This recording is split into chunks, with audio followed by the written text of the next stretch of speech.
of chapter 29, which is almost identical to relative pronoun in terms of its forms, but has a different meaning.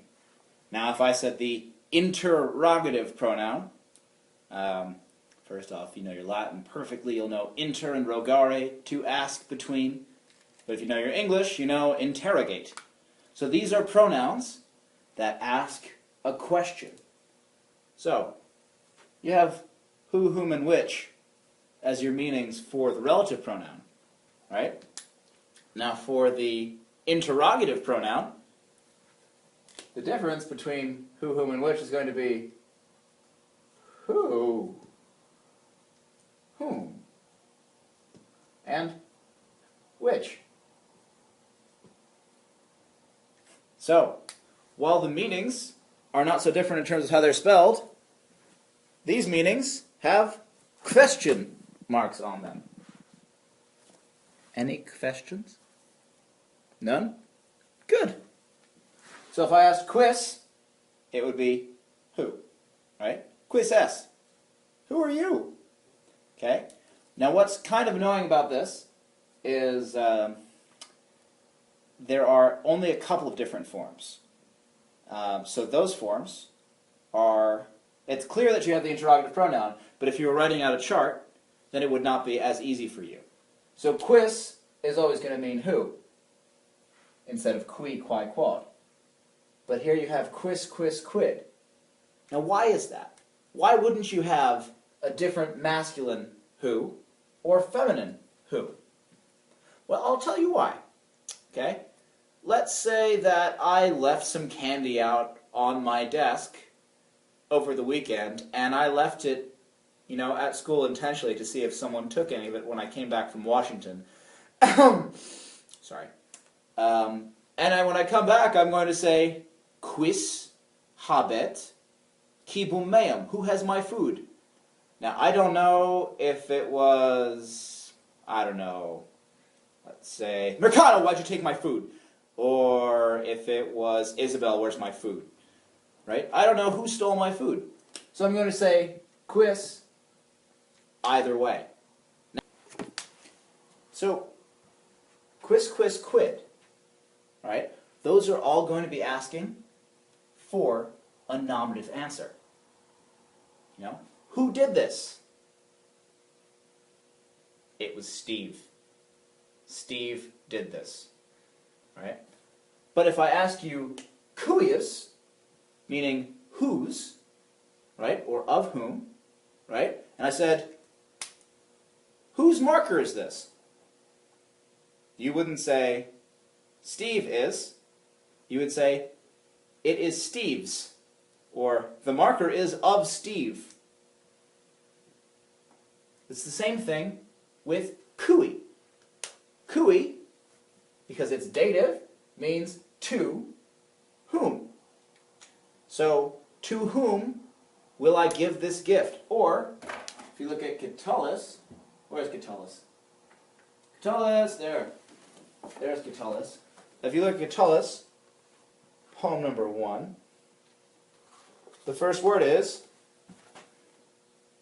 cui dono lapidum novum libellum arida modo pumice expolitum, which is, to whom will I give this new, awesome little book, just having been polished with dry pumice, which means, he just finished with all the papyrus scrolls, and then they, got all the ink just like that, and made it all nice and flat. And he's saying, who am I going to dedicate this book to? To whom will I dedicate this book? What would the answer to that question be? To whom? Well, your answer would be, to someone. When the question is asked with the dative interrogative pronoun, your answer to that dative interrogative pronoun is going to be in the dative. To whom did you give your pencil? I gave it to him. I gave it to her. I gave it to the mermaid. Whatever. And it's the same thing with cuius, whose. Whose marker is it? It's Steve's. What case is Steve going to be in? Steve's going to be in the genitive. Just like the question. To me. He gave it to me. Mihi. I'm going to be in the genitive, just like the question. To whom did he give it? Accusative, again, when you're asking a question where the accusative in a question, like a question, whom did you attack, right? Quem petivisti?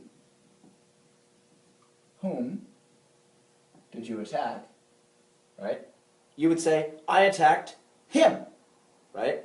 I attacked Steve. What case would him be? What case would Steve be? Well, they'd be in the accusative, just like the interrogative pronoun that we asked with. And then finally, probably the best one of all, the ablative interrogative pronoun can have so many different uses, right? If you ask, a quo, that means, by whom? Right? And so your answer is going to be in the ablative. So you're going to say, the pencil was stolen by Stephen. I can't really have a vendetta against this Stephen. Glad I don't teach anyone named Stephen. Maybe I should just go back and I should like insert the name of one of the students one of my classes in for Stephen every single time and make it seem like I have a vendetta against them. No, I should probably edit this out and just keep that in mind for next time. A quo, right? So by whom? But if you say cum quo, it means with whom. And if you just say quo, it can mean by, with, or from whom. Or by, with, or from which. But which one is it? If you don't have the preposition, it's more likely to be by, with, or from which. Why? Well, remember, if you go to the store with your mother, you go cum matre. But if you just go to the store matre, that means that you went to the store and you flipped your mother over, grabbed her feet, and used her as a crutch. Right? You used her as an instrument to get to the store. So, if you have a preposition here, it's usually going to be with the person. If you don't have a preposition, it's more often going to be with the thing. Now, in terms of the forms that are different, let me specifically say all the forms that are different over here. Okay?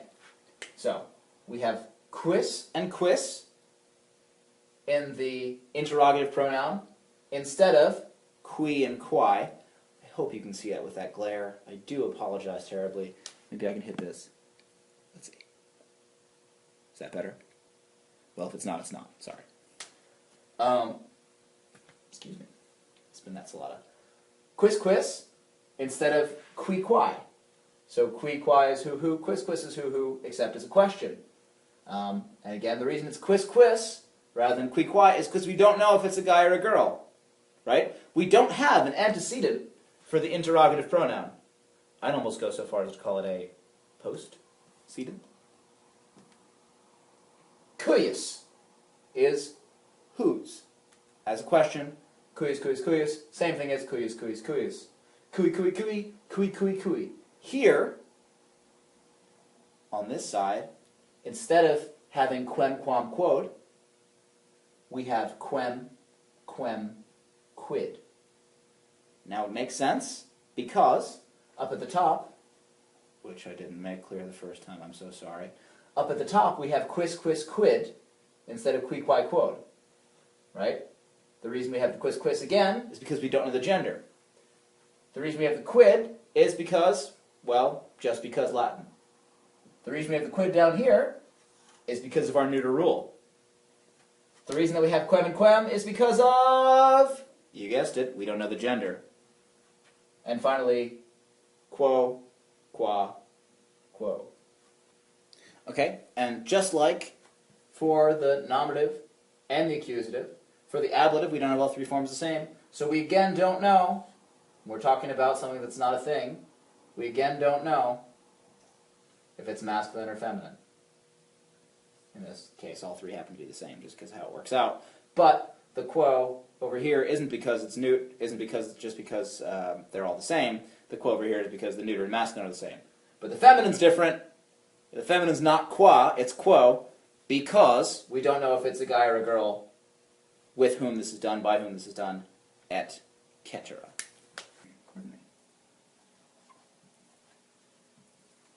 Okay. Quam